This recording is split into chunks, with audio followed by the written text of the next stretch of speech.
You're watching coverage you can count on. This is News Channel 15's News at 6. I'm sad about it. I cried this morning because I miss him.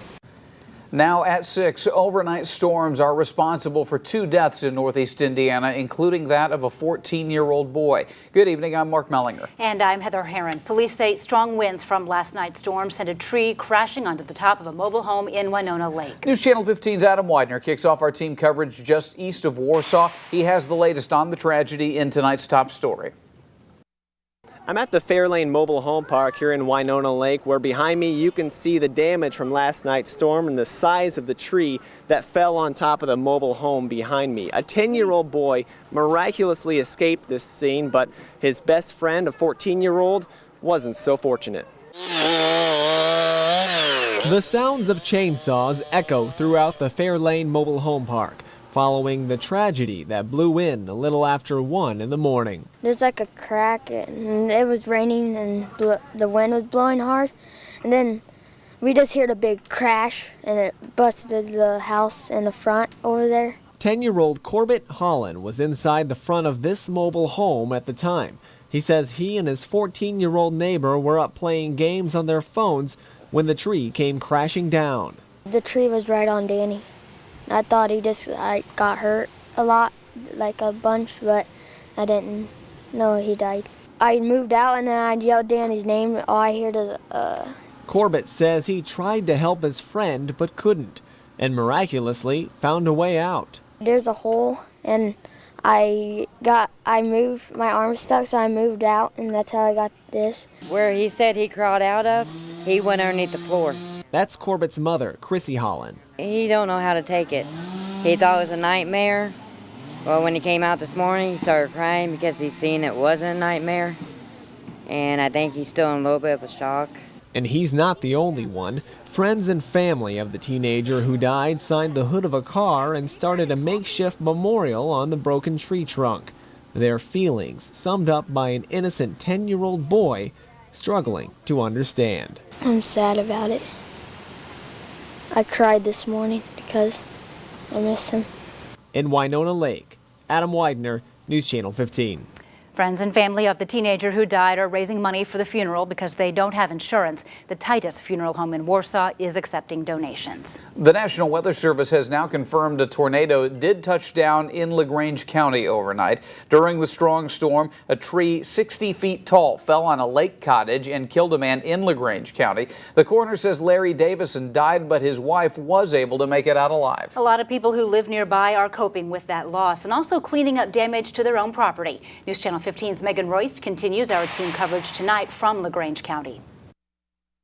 A tragic scene here on Big Long Lake. A tree uprooted during the strong storm this morning killed a man.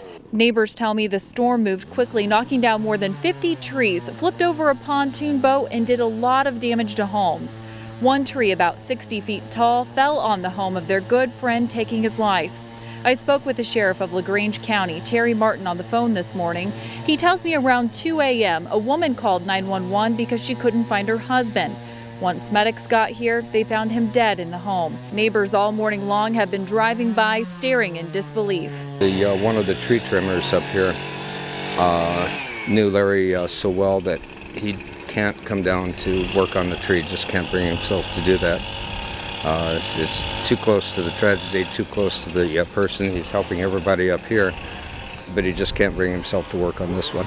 Sheriff Martin tells me there was widespread damage in the county, but the worst of it here on Big Long Lake and near Stroh. Here's a picture Linda sent us on our Facebook page. This is damage that was done to Parkside Elementary School in LaGrange. It's about 20 minutes northwest of the lake. There's a partial roof collapse. Reporting in LaGrange County, Megan Royst, News Channel 15. Here in Allen County, city crews, power companies, and several homeowners have their work cut out for them. They'll be doing a lot of cleanup and restoration work this week as a result of last night's storms. News Channel 15's Gina Glaros continues our coverage and joins us live from one of the harder hit neighborhoods. Gina? Good evening, Mark. I'm in the Tower Heights neighborhood on Lindenwood Avenue, and as you can see behind me, this tree with caution tape around it has fallen and is blocking part of this road. If you drive around town today, you can see more effects of last night. Some got lucky and others are left to clean up. Sunny skies today and comfortable weather. If you didn't know it, you never believe what the conditions were last night. It just freaked me out. It was one of the worst that I've ever seen. Sirens woke up neighbors in the Royal Oaks division. This kind of tops it. Like, I've never seen anything that bad before. Like, I've seen trees come down throughout this edition and stuff like that, but that storm was horrible. You couldn't even see out the windows last night. Fallen trees, downed power lines, traffic light outages, and folks cleaning up were a common sight throughout the county today. I did hear it storming and got up when the power went off, but didn't seem like it was that bad till she got up this morning and saw the neighbor's house. Next door, this house sits under debris. And then I came out this morning and I said, oh no, there's a big limb in the roof. Neighbors say the folks who live here aren't home. I feel really bad for them because that's the second time that's happened. Firefighters and police across the county have responded to many areas. They say the damage was widespread and not just in one area. Now, how long cleanup will take and the cost is unclear at this point. We're live in Tower Heights neighborhood. Gina Galeros, News Channel 15. As the storm was rolling through, police and firefighters across Allen County were busy with several calls, including a semi that had blown over. Our overnight reporter Rod Hissong shot this video on US 30 near Webster Road, that is just east of New Haven. The driver says he was on US 30 and before he knew it, the truck was on its side, sliding across the pavement.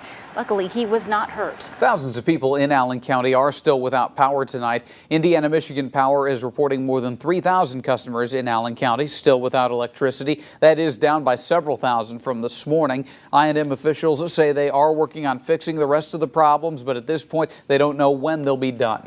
Lots of viewers are sending in their storm pictures for our photo gallery on Wayne.com. Here is a shot of a toppled tree in the Waynedale area. Several trees blew over in Angola, including this one that landed on part of a home. And here is a tree that took down part of a deck off of Maple Crest Road here in Fort Wayne. If you have pictures of storm damage that you would like to add to our photo gallery, just go to our website and click on the Report It tab at the top of the page. Also, we have lots of severe weather tips for you, including information about text alerts, weather radios, and emergency preparedness kits.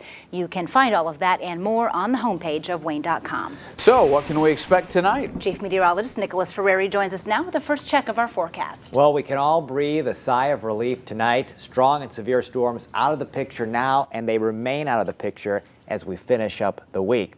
Does not mean we won't see a sprinkle or two. That certainly is possible here tonight and in the next 24 hours. On our satellite radar image, some moisture down to the south, edging northward. It may mean a scattered shower or two in areas southeast of Fort Wayne through late evening.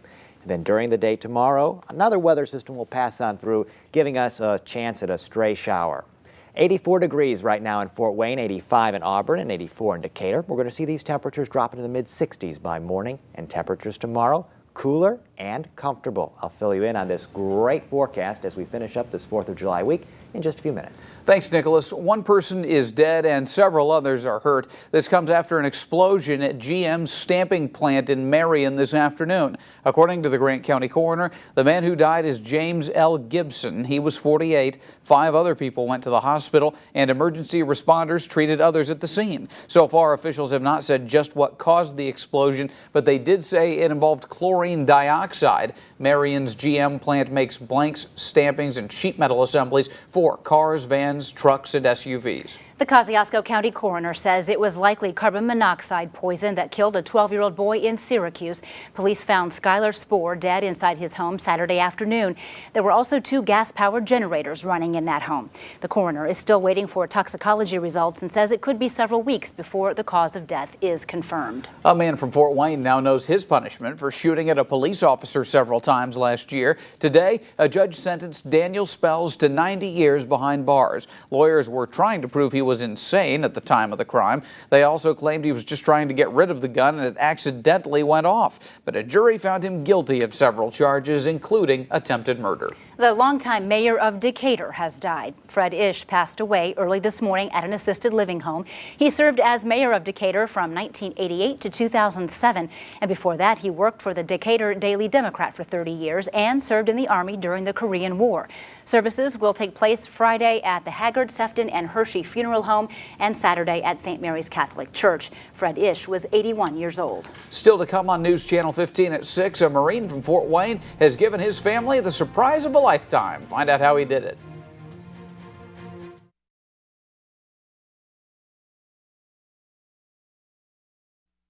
Coverage you can count on continues with Heather Herron and Mark Mellinger.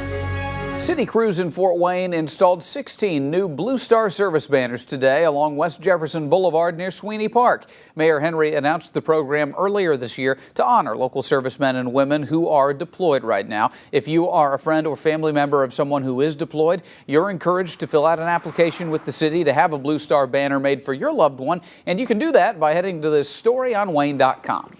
Cedar Point Amusement Park in Sandusky, Ohio hosted a special reunion last night for a Fort Wayne Marine and his family.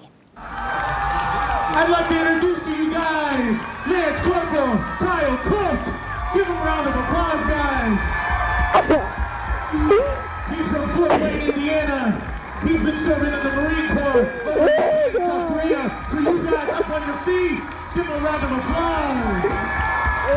Marine Lance Corporal Kyle Cook surprised his brother Connor during the park's Luminosity show. Connor is a performer at Cedar Point for the summer.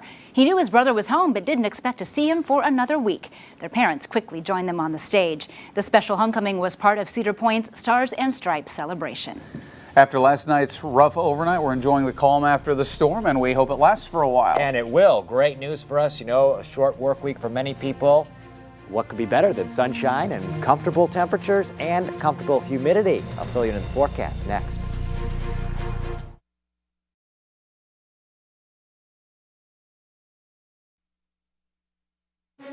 Coverage you can count on continues with Chief Meteorologist Nicholas Ferreri's live Doppler 15 Fury forecast. I want to start off the weathercast tonight with the latest information that's coming in regarding a confirmed tornado in LaGrange County from last night. This was around 1:38 in the morning. It was rated an EF1 based on peak winds estimated around 95 miles per hour and the damage that was produced. A 1-mile-long path is what they see there in LaGrange County. That was 250 yards wide. This started just 1 mile west-southwest of the LaGrange city limits. That was there on US 20 and then ended within LaGrange itself, lifting just west of South Mountain Street. Again, that was the only confirmed tornado that we have seen. The rest of the damage coming from the strong gusty winds that moved through with those storms. All of that energy now off to the east, and we await the arrival of another weather system here tomorrow, but that one will not pack nearly the same punch. This evening, some scattered rain possible in areas southeast of Fort Wayne. It would amount to nothing more than just a rain shower or two. And then during the day tomorrow, a weather system north of us moves in. That could give us a few sprinkles around here, but most of the day will end up dry. Right now and for this evening, no rain to be spotted on our live Doppler 15 Fury storm tracker across northeast Indiana and northwest Ohio. With the sunshine that's come out this afternoon, we've seen temperatures rebound nicely into the mid-80s. 84 is our reading now, and it's our warmest reading of the day.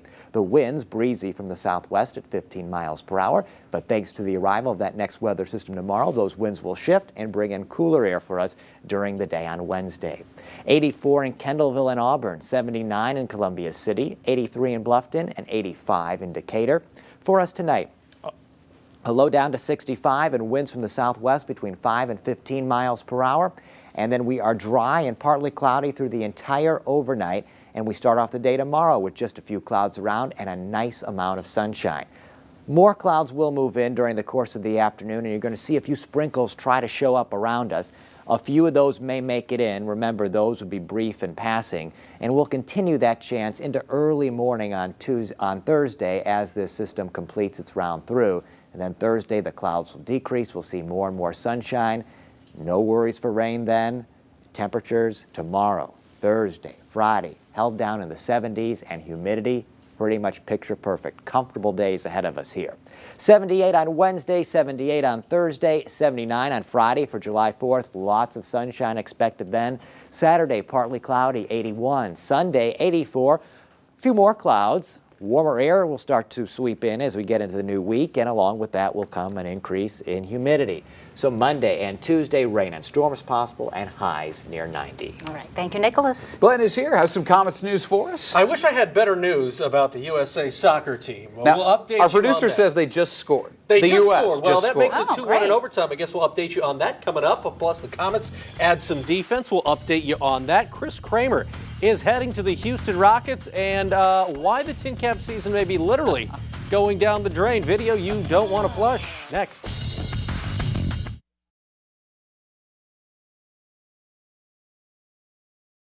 Coverage you can count on continues with Glenn Marini's Sports Report.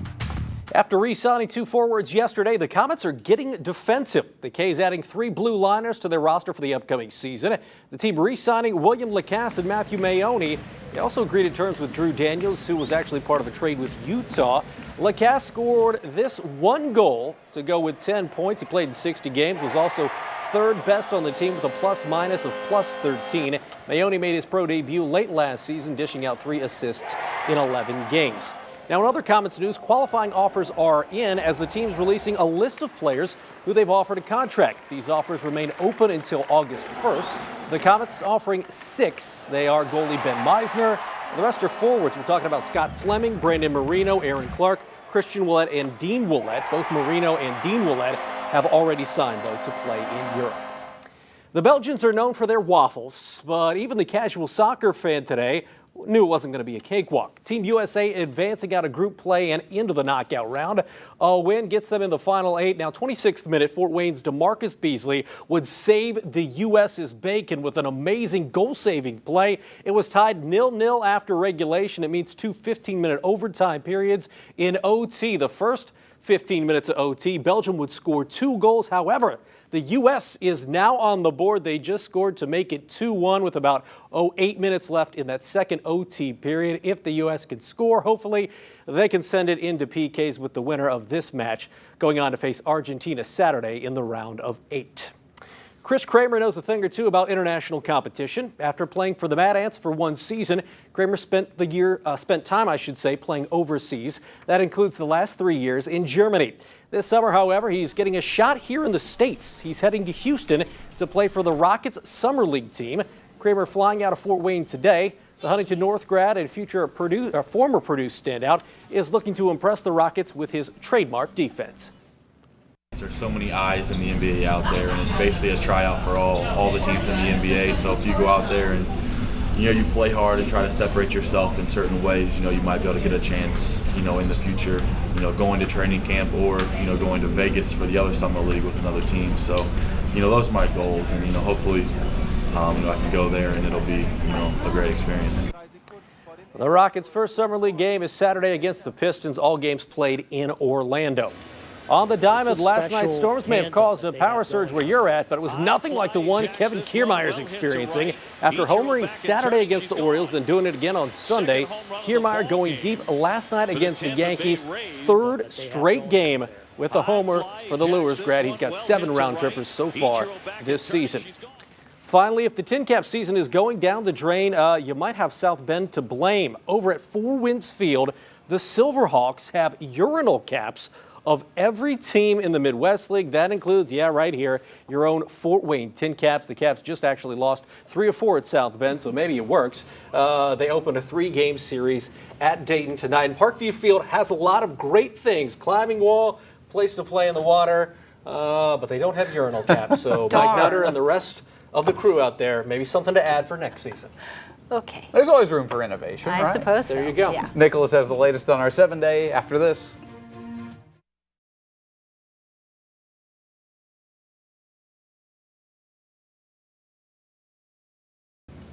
Here's a look at our 7-day forecast, and wow, 3 straight 70s in July. This trend begins tomorrow, 78, a chance at a scattered sprinkle or 2 during the day and into the night. Thursday, partly cloudy, some sunshine, 78, 79 on Friday, lots of sunshine for the 4th. Saturday, partly cloudy, 81, low humidity throughout that entire stretch. We'll see heat start to build and humidity rise from Sunday into the new week, with rain and storms possible on Monday and Tuesday, and high temperatures returning to near 90.